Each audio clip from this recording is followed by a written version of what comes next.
on va le Certes, dire. oui. Notre mission est de vous éduquer, de vous divertir, mais le principal aussi c'est de vous informer, mesdames et messieurs, et je pense que c'est l'heure de l'information. C'est clair, donc on va revenir justement sur ces unes qui font la titraille des journaux parus ce 23 février 2021 par le truchement de qui vous savez, Monsieur GPE Ghislain Pierre-Sono depuis Yaoundé. Bonjour et bienvenue dans le Canal Matin. Patricia, bonjour également au bienheureux Fidjil qui est à vos côtés. Je vous accueille à Yaoundé, le cœur enflammé de joie comme de tradition, mais également à l'adresse des millions de téléspectateurs de Canal 2 International, ceux du Cameroun et du monde entier qui sont tout chargés fort d'informations. Bienvenue donc à ces rendez-vous. Vous l'avez indiqué, la revue de presse sur Canal Matin et donc sur Canal 2 International hier lundi. Pour commencer par la diplomatie ce matin, hier lundi 22 février 2021, eh bien Christophe Guilou était de nouveau au Palais de l'Unité où il a donc été reçu en audience. En tout cas, selon la une principale du quotidien camerounais à capitaux publics, Cameroun Tribune, dans sa livraison de ce 23 février 2021. Il a donc été reçu en audience par le président Paul Biya. L'ambassadeur de France au Cameroun était porteur d'un message du président français Emmanuel Macron. Cameroun Tribune, vous le voyez, fait d'ailleurs la part belle à ce moment de diplomatie entre Paris et Yaoundé, la capitale française et celle du Cameroun. Eh bien, une occasion de tenir en éveil des relations aussi historiques que diversifiées entre les deux pays, entre le Cameroun et la France. Relations loin, très loin d'ailleurs de somnolés, en tout cas si l'on s'en tient à cette flamme qui a été relancée hier au Palais de l'Unité entre Paris et Yaoundé, ainsi que l'indique Cameroun Tribune, édition de ce jour. Et on disait justement que ces relations sont loin, très loin des somnolés. Parlons justement encore des décès sur nos axes routiers. En tout cas, il y a eu un nouvel accident sur l'un des axes routiers camerounais hier. Cameroun Tribune, pour ainsi dire, signale un accident mortel qui est intervenu hier sur l'axe Fumban-Bangante. Nous sommes dans la région de l'ouest Cameroun. C'est un bus de transport en commun qui a fini sa folle course sur un arbre, laissant sur le carreau, hélas, 5 vies et faisant d'ailleurs de nombreux blessés, dont certains sont dans un état pas du tout jovial. Ils sont dans un état on ne peut plus sérieux et en fait des morts. On le sait d'ailleurs depuis hier également. En tout cas, Benan Djonga n'est plus. Benan Djonga a quitté la scène. Le quotidien L'économie en kiosque ce matin lui rend complètement hommage et salue d'ailleurs la mémoire d'un défenseur de l'agriculture en général et du Made in Cameroun en particulier. La voix du paysan s'est éteinte du côté de la France. Benan Djonga, promoteur de l'ADIC, aura eu le mérite de pousser le gouvernement de la République à revoir un peu sa copie pour ce qui est de la baisse du quota et des quotas d'importation, notamment des produits agricoles, si bien qu'aujourd'hui, le poulet congelé a totalement disparu du marché local, du marché camerounais.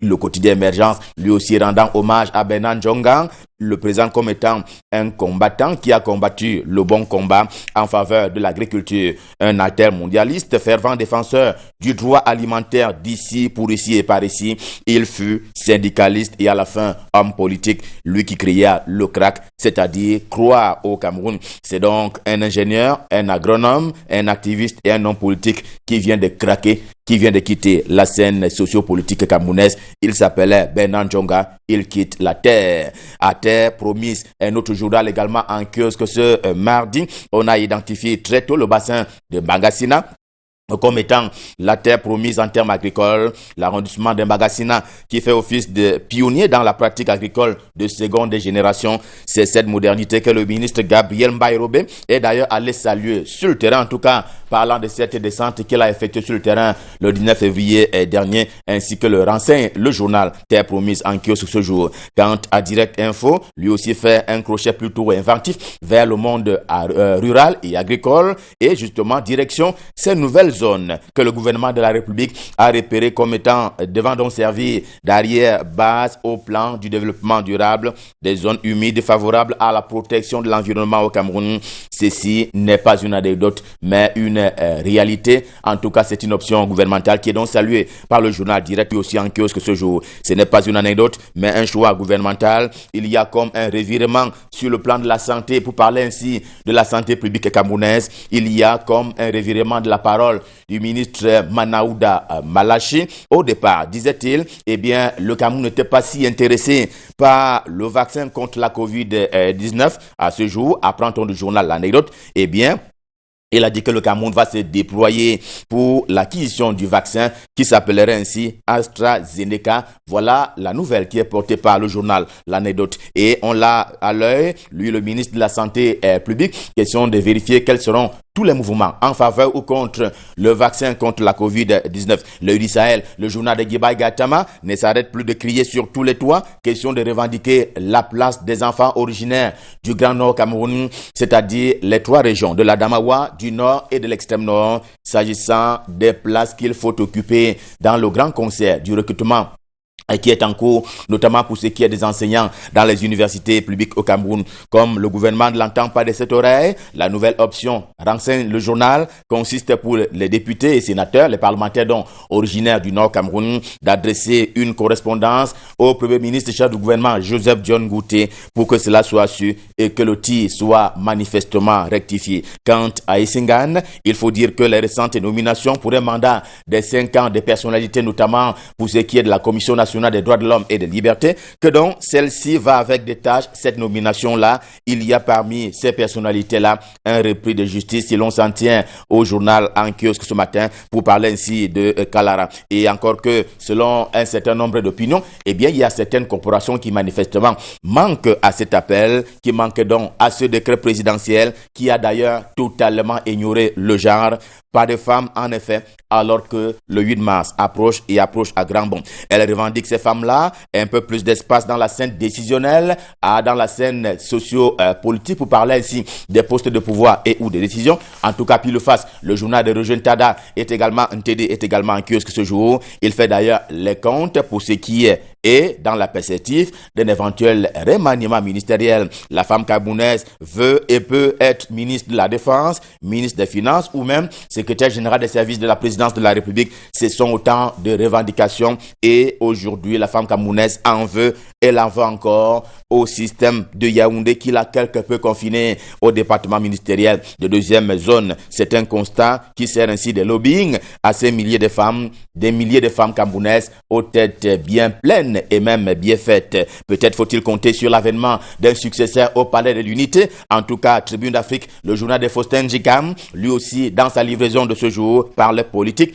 et il a jeté son dévolu sur Franck Biya. On lui attribue à ses fils du président camerounais, on lui attribue en effet un portrait de successeur du côté des Toudi. Eh bien, les chaumières en l'état actuel des choses disent de la tournée nationale qu'Eto Fils est en train d'effectuer qu'elle a pour objectif de baliser la route à Franck Biya, mais il ne s'agit jusqu'ici que des rumeurs pour ce qui est justement de ceux qui veulent positionner le fils du président Paul Biya. Reporter Hebdo est également en kiosque. Il parle politique et formation des gouvernements au lendemain bien entendu de ce CHAN, cette compétition continentale que le Cameroun vient d'abriter sur sa terre. Et bien au lendemain de celle-ci, de ce CHAN-là qui malheureusement n'a pas prospéré pour les Lions A', il est des bons temps que celui-ci tombe pour parler ainsi d'un éventuel remaniement ministériel. En tout cas, l'annonce est faite par le journal. D'ailleurs, il annonce l'entrée à ce gouvernement-là d'un certain nombre de personnalités. Il en est ainsi des Rémi Zemeka qui pourraient revenir dans l'équipe gouvernementale,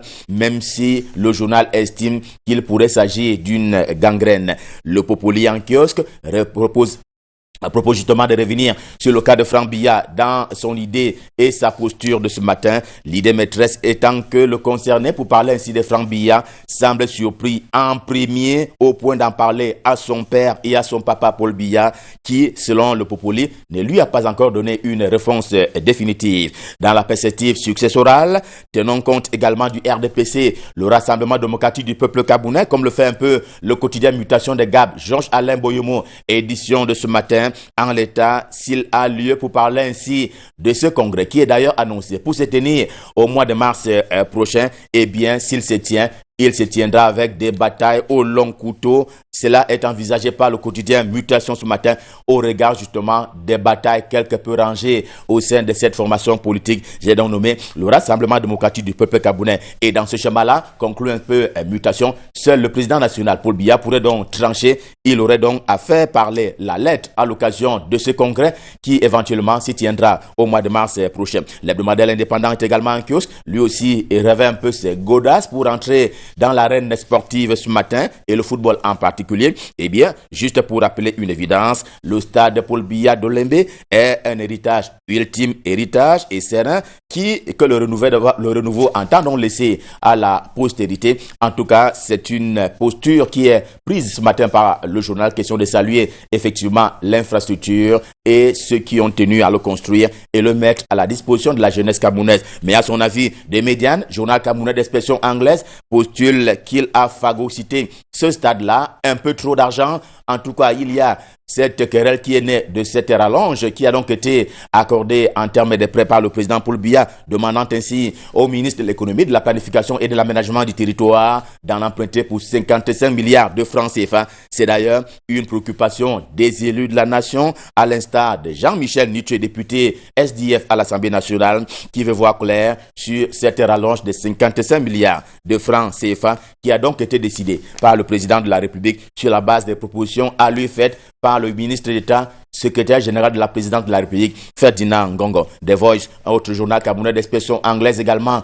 en kiosque ce jour, lui emboîte le pas d'ailleurs. Il emboîte le pas au journal des Médianes en disant ceci, que le stade Olembe coûtera finalement 3 fois plus cher comparativement à d'autres pays qui ont d'ailleurs réalisé la même infrastructure avec 3 fois moins de l'argent cette fois-là. C'est une triste réalité, affirme The Voice en kiosque ce jour en guise de conclusion. Réalité de Paul Ngouaré Kindi, quant à lui, revient ce matin sur cette messe, une messe d'action de grâce qui a été dite ici même à Yaoundé, et c'était particulièrement du côté des Toudi pour que le président Paul Biya soit toujours un peu plus éclairé par le Rédempteur, c'est-à-dire Dieu, le Dieu vivant. Eux, ils sont sur le chemin du retour. Eux, ce sont les réfugiés nigérians. Ils étaient 5000, j'ai dit bien 5000 que le Cameroun abritait sur son sol depuis quelques années maintenant. Dès le 27 février prochain, ils vont donc retourner à la maison par les bons soins du ministre Paul Atangandji en charge de l'administration territoriale, qui a donc pris toutes les mesures idoines, question de faire retourner à la maison toutes ces personnes-là qui vivaient certainement sur le sol camerounais. Renseigne ainsi Matanda, lui aussi en kiosque. On va terminer par la cité balnéaire. Et quand on dit cité balnéaire au Cameroun, on parle bien entendu de Kribi dans le département de l'Océan. Et cela à l'invitation du journal La Nation, vous le voyez. Et bien qui voit comment le port autonome de Kribi prend son envol de la plus belle des manières. Sa résilience et ses ambitions le prédestinent d'ailleurs à la plus grande plateforme portuaire, non seulement du Cameroun, mais également de toute l'Afrique au sud du Sahara. Toutes les explications sont d'ailleurs contenues par le journal La Nation, qui montre ainsi comment le port autonome de Kribi est en train de prendre son envol, un bel envol pour la prospérité de l'économie, non seulement du Cameroun, de la sous-région et de l'Afrique. Revue de presse Made in Yaoundé Stop Fin, le cœur enflammé de joie, nous vous avons servi. On se dirige une fois encore du côté de Douala pour y retrouver Michael Chipkio qui va prendre le relais pour la deuxième partie. Il s'agira donc de rendre compte de la presse parue du côté de Douala, la capitale économique du Cameroun. Alors Michael, vous êtes en poste, je vous passe le témoin. C'est à vous, à Douala. Bonjour Ghislain Pierre et bonne journée à Yaoundé. La suite à Douala avec The Star, le journal d'expression anglaise qui nous fait part de la nomination d'un avocat à la Cour pénale internationale. Avocat justement apprécié, salué par la West Cameroon Association. L'homme s'était posé en défenseur des défenseurs justement de la cause anglophone. Il a été au Cameroun plusieurs fois pour défendre les membres du consortium au tout début de la crise dans les régions du nord-ouest et du sud-ouest du Cameroun. Karim Khan, qui a donc été nommé juge à la Cour pénale internationale, et la West Cameroon Association qui salue et félicite d'ailleurs cet avocat pour cette nomination. Et le pied de une du journal parle de cette suspension des travaux de construction des hôpitaux de référence de Boya et de Bamenda et l'Assemblée nationale qui est descendue sur les deux sites pour constater effectivement que les travaux sont à l'abandon depuis plusieurs années maintenant. Et l'Assemblée nationale, avec ses membres justement, qui ont appelé à la reprise rapide de ces travaux, question de les terminer et offrir des lieux de soins de santé adéquats pour les différentes populations. Les détails à retrouver dans le journal de Star en kiosque aujourd'hui. Le Messager est également en kiosque et nous parle de politique du renouveau avec un mémorandum qui vient de Campo dans la région du sud du Cameroun, entre misère des populations et enclavement. Le mémorandum vient donc d'être adressé à l'État, coincé entre la misère totale des populations et l'enclavement sauvage. La petite localité frontalière à la République de Guinée équatoriale se présente aujourd'hui, écrit le messager, comme le parent pauvre de la politique du renouveau dans la région du Sud. Les atouts naturels et humains pour amorcer son développement socio-économique ne manquent pourtant pas. Une évocation du journal, parti de Campo, de Kribi pour Campo, il faut s'armer, non seulement de patience, mais surtout de courage. 75 km séparent les deux villes. L'itinéraire relève d'un véritable parcours du combattant. Le mauvais état des routes n'est pas la seule difficulté rencontrée par les populations de l'arrondissement de Campo. Il y a également l'accès à l'électricité et bien d'autres problèmes cités par le reporter du journal Le Messager en kiosque ce mardi. Le journal qui parle à son pied de une justement de cet homme, Bernard Djonga, qui s'en est allé. Il a tiré sa révérence. Le journal nous dresse son portrait dans ses colonnes aujourd'hui. Parole également à ceux qui ont connu le seigneur du monde agro-pastoral Bernard Djonga, ingénieur agronome de formation, activiste, militant, directeur de publication du mensuel La Voix du Paysan et non moins homme politique, a rendu l'âme dimanche dernier en France, vaincu par une longue maladie. L'itinéraire d'un ardent défenseur qui s'est fait l'âme du monde agricole au Cameroun a redécouvert dans le journal Le Messager aujourd'hui un personnage influent du microcosme social au Cameroun. C'est à travers lui que l'on a été mis au courant du scandale du riz camerounais en 2019 où il a initié une pétition intitulée « Riz camerounais, le scandale du siècle à Yagua et à Maga, arrêtons ça ». Une invite au gouvernement en son époque à prendre des responsabilités en imposant un quota de riz local aux commerçants et importateurs. C'est encore à travers lui qu'on a été mis au courant du scandale des tracteurs abandonnés dans la broussaille à Ebolova, du poulet congelé et bien d'autres combats qu'il a portés et il a si bien porté justement de son vivant, écrit le journal Le Messager qui lui rend hommage aujourd'hui. La Nouvelle Expression rend également hommage à l'homme Bernard Djonga, l'hommage des réseaux sociaux également relayé dans les colonnes du journal de Séverin Tchunke aujourd'hui. L'hommage justement depuis l'annonce du décès de l'ingénieur agronome, les réactions des hommes politiques, des écrivains, des agriculteurs, des syndicalistes agricoles, des journalistes pleuvent sur la toile. Dans l'ensemble, c'est une grande perte pour le Cameroun et la Nouvelle Expression a sélectionné quelques-unes de ces réactions. Par exemple, Cabral Libi, le président du Parti camerounais pour la réconciliation nationale, qui parle de Bernard Djonga, un témoignage à découvrir dans le journal. Il aimait l'agriculture, il était l'agriculture, dit-il.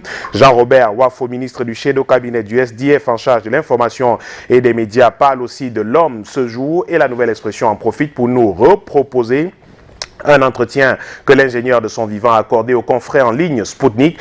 Le défunt retrace les grandes lignes de sa lutte pour le développement du monde agricole et son challenge politique à retrouver en 2 pages dans le journal La Nouvelle Expression en kiosque aujourd'hui, qui nous parle aussi de gestion des affaires foncières au Cameroun, le processus désormais centralisé. Le secrétaire général de la présidence de la République a donc écrit à ce sujet au ministre du Cadastre et des Affaires foncières et on peut lire dans cette correspondance que d'ordre du président de la République, il a l'honneur de répercuter ces très hautes instructions demandant que toutes les ventes ou attributions relevant du domaine privé de l'État, quelle que soit la superficie concernée, soient désormais préalablement revertues de son très haut accord formel sous peine de nullité. En clair, justement, traduit la Nouvelle Expression, la présidence de la République du Cameroun va désormais superviser les ventes, locations et cessions relevant du domaine privé, jusque-là géré directement au niveau du MINCAF en application du décret d'avril 1976 portant modalité de gestion du domaine privé de l'État au Cameroun. La question du complexe d'Olembe continue de préoccuper. Les révélations des documents budgétaires au sujet du financement du complexe sportif d'Olembe, justement la question de l'utilisation des 163 milliards de francs CFA mobilisés pour la construction du complexe d'Olembe au nord de Yaoundé préoccupe l'opinion publique camerounaise et la Nouvelle Expression offre une fois de plus un document ce matin pour tenter de comprendre ce financement qui pose problème depuis quelques jours. L'hebdomadaire du monde juridico-judiciaire Kalara est en kiosque aujourd'hui et nous parle de la Commission des droits de l'homme du Cameroun avec ses nouvelles nominations intervenues il y a quelques jours par décret du président de la République République et Kalara décrit que plusieurs fonctionnaires à la retraite ont trouvé un point de chute au sein de l'institution à travers 4 décrets présidentiels signés la semaine dernière et de nombreuses critiques fusent au sujet du processus ayant abouti au choix des 15 commissaires de la nouvelle commission qui attendent de prêter serment avant d'entrer en fonction. Qui est qui parmi les nouveaux soldats des droits de l'homme?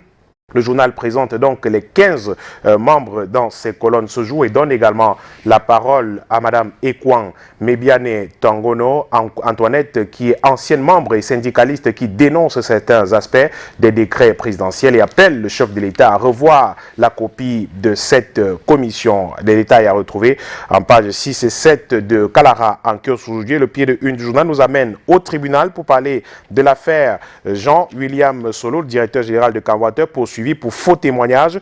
Un ancien rescapé de l'entreprise acquitté devant le tribunal criminel spécial décide de se venger contre ses dénonciateurs. Les détails de cette affaire en page 5 du journal Kalara. Vision économique en kiosque également ce jour nous parle de performance managériale au Cameroun avec l'hégémonie de la Caisse nationale de prévoyance sociale, classée première sur le top 5 des entreprises publiques ayant enregistré de grands bénéfices sur les investissements avant la crise du coronavirus. La CNPS totalise jusqu'à 73 milliards de bénéfices nets par an, soit près de 75% de l'enveloppe globale générée par 9 entreprises à fort potentiel. Les aéroports du Cameroun, la CSPH, la Caisse de stabilisation des prix des hydrocarbures, qui complète le trio de tête, n'ont pu générer qu'un maigre bénéfice net de 6,7 milliards pour l'un et 5,4 milliards pour l'autre. Les détails à lire en page 7 de Vision économique qui parle aussi de loi des finances 2021 avec cette sortie du directeur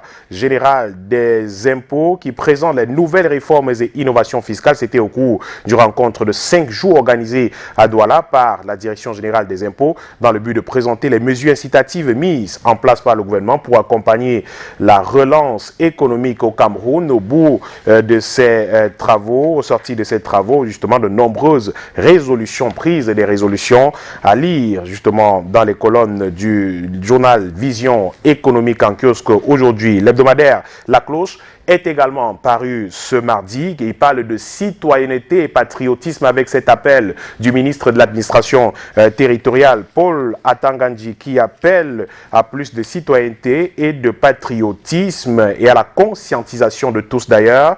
Le ministre de l'administration territoriale, en lançant cet appel le 18 février dernier, à Bamenda a surtout interpellé certains parents qui joueraient aux chauves-souris de cesser ce jeu malsain qui cause beaucoup plus de dégâts qu'il n'aide à résoudre la crise sociopolitique et sécuritaire qui prévaut avec plus d'acuité dans la région du nord-ouest du Cameroun notamment. C'est allé dans l'hebdomadaire La Kiosque ce jour et puisqu'on parlait de Bernard Djonga tout à l'heure, une parution de son journal La Voix du paysan en kiosque aujourd'hui qui nous parle de la culture de la fraise au Cameroun. Comment réussir la culture de la fraise dans notre pays? Description de la plante et de ses vertus, technique culturelle sous serre, expérience de producteurs, longtemps produite uniquement en zone tempérée. La culture de la fraise se répand peu à peu en zone tropicale, notamment au Cameroun, grâce au développement des variétés adaptées et l'usage des serres. Découverte justement du fraisier, cultivé essentiellement pour son fruit appelé fraise, de couleur rouge vif et de saveur sucrée, très riche en vitamine C et en minéraux. Il se reproduit par bouturage. Possible justement de cultiver la fraise au Cameroun, mais où réussit la culture de la fraise? Quelle technique culturelle utiliser pour la fraise sous serre? Quel type de terre justement où germer la fraise? Des détails avec des témoignages parfois d'agriculteurs qui sont lancés dans cette culture à redécouvrir en 10 pages dans ce dossier proposé par La Voix du paysan, le journal de feu Bernard Djonga en kiosque aujourd'hui. On termine avec un magazine le magazine Afrique Business, qui revient justement sur ce début d'année. Afrique Business qui donne la parole à certains acteurs de l'économie camerounaise. À sa grande une, par exemple, le parcours que le journal qualifie d'atypique de M. Bougne Dieudonné, président, directeur général du groupe Bocom, un citoyen dont la réussite est incontestablement, écrit le journal, reconnu de tous, parti de rien pour se forger un chemin, est la preuve que l'école seule ne constitue pas le vecteur de la réussite sociale. Son parcours atypique suscite donc admiration, écrit le journal, qui donne également la parole à une dame, Madame Colette Chatué, directrice des opérations du groupe Canal 2, écrit le journal, qui prend la parole dans les colonnes de ce journal ce jour pour souhaiter d'abord ses meilleurs voeux à tous les employés Canal 2 et au Cameroun en général. La dame que le journal présente comme une femme de cœur à travers ses œuvres dans la Fondation Canal 2 International à l'endroit des orphelins, des veuves, des veufs, elle qui a la main sur le cœur et qui au quotidien justement vient en aide aux nombreuses populations qui souffrent, toutes les couches souffrantes effectivement. Le journal dresse justement le portrait de Colette Chatué dans ses colonnes ce jour, directrice des opérations du groupe Canal 2, et l'éditorial, un mot sur l'éditorial du journal Afrique Business en kiosque aujourd'hui, l'éditorial de Joël Franquin Momo, consultant en communication et directeur de la publication d'Afrique Business, qui parle du Covid-19 et l'Afrique qui s'en sort malgré la situation difficile qu'a connue cette année. L'Afrique s'en sort pour le mieux par un faible taux de décès ayant évité le pire. Les Africains doivent faire preuve de vigilance pour que l'instabilité mondiale de 2020 ne la pousse au bord du précipice en 2021. Les prévisions les plus macabres de l'Organisation mondiale de la santé et de bien d'autres organisations internationales ne se sont pas réalisées jusqu'ici en Afrique. Et Joël Momo de conclure que l'Afrique s'en sort avec cette pandémie du coronavirus. Déjà disponible dans les choses qui est gratuit. Oui, effectivement, je crois que c'est un gratuit. Il est disponible en kiosque. Je peux d'ailleurs vous offrir celui-ci, mais pourquoi pas. C'est bonne lecture à vous. Merci beaucoup. On va rappeler que sur le plan local, le climat est également marqué par cette insécurité assez criarde. Et dans le cas d'espèces, on parle des infiltrés au sein des mototaximens. Et cela a valu d'ailleurs une réunion entre eux, on va dire les mototaximens et bien sûr le gouverneur de la région du littoral. Donc on va y revenir, Fidji. Oui, hier le gouverneur de la région du littoral a reçu donc dans ses bureaux les associations, les têtes de proue et les syndicats de mototaxi de la ville de Douala. Question de parler d'assainissement dans ce corps de métier qui regorge pas mal de brebis galeuses. On parle bien évidemment des brigands qui sèment la terreur dans les artères de la ville de Douala. Et on aimerait avoir votre humeur du jour, Michael Chikpio. Est-ce que il était temps finalement? Écoutez, je ne vais pas vous surprendre en vous disant que ces réunions se tiennent quasi quotidiennement dans les services, que ce soit du gouverneur de la région du littoral que vous avez cité tout à l'heure, ou alors à la préfecture même du département du Vouri, les sous-préfets également qui organisent ces réunions de temps en temps et de plus en plus d'ailleurs dans les différents arrondissements de Douala, mais finalement rien n'y fait. Malheureusement, c'est le constat auquel nous sommes obligés d'arriver. Ce sont des réunions justement pour appeler à la prise de conscience de ces conducteurs de mototaxi qui doivent eux-mêmes être les premières personnes à assainir leur milieu. Vous l'avez bien dit tout à l'heure, les braquages, agressions et bien d'autres sont de plus en plus attribués à ces amis conducteurs de mototaxi. Pourquoi ? Parce qu'effectivement, ces différentes agressions se passent à bord de motos. Vous empruntez une moto le soir pour rentrer chez vous. Vous n'êtes pas au courant que là, vous montez sur une moto appartenant à un agresseur et quelques minutes après être parti de votre lieu, vous vous faites agresser carrément. Soit par, ils ont des modes opératoires qui sont très connus d'ailleurs déjà, soit par une autre moto qui vient à l'arrière et l'autre qui s'arrête carrément au fin d'avoir une petite panne ou quelque chose comme ça. Allez, immédiatement, vous êtes agressé et on vous dépouille de tout. Je crois que la pratique devient de plus en plus récurrente et il était effectivement temps. Vous l'avez dit tout à l'heure que le gouverneur organise une nouvelle rencontre, parce qu'il y en a beaucoup déjà qui sont organisés, comme je vous disais tout à l'heure, pour essayer de trouver la solution. Et ces syndicats même de conducteurs de moto-taxi qui au quotidien promettent, justement, disent tout faire pour assainir le milieu. Vous savez, assainir ce milieu de conducteurs de moto-taxi est devenu extrêmement difficile aujourd'hui, surtout dans une ville comme Douala, où on a laissé faire dès le départ, où on a laissé chacun y aller de sa manière, où on a laissé faire, où on a laissé des choses aller vraiment sans contrôle et tout. Aujourd'hui, on se rend compte qu'on est un tout petit peu débordé par la situation, parce que certains de ces conducteurs de moto-taxi se sont constitués comme une véritable armée à qui tout est permis, qui peuvent tout faire sans représailles, sans rien rendre compte à personne.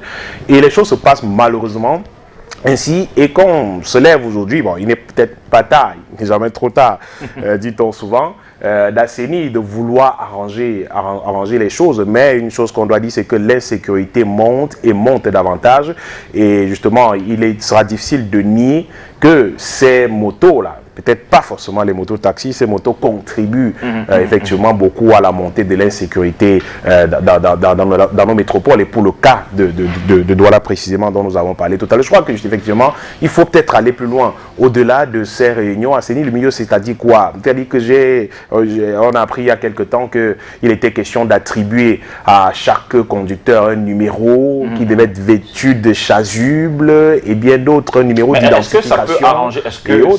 Est-ce que ça peut être une solution qui pourra peut-être arranger les choses? Parce qu'on note aussi, bien évidemment, l'incrustation des étrangers. Ouais.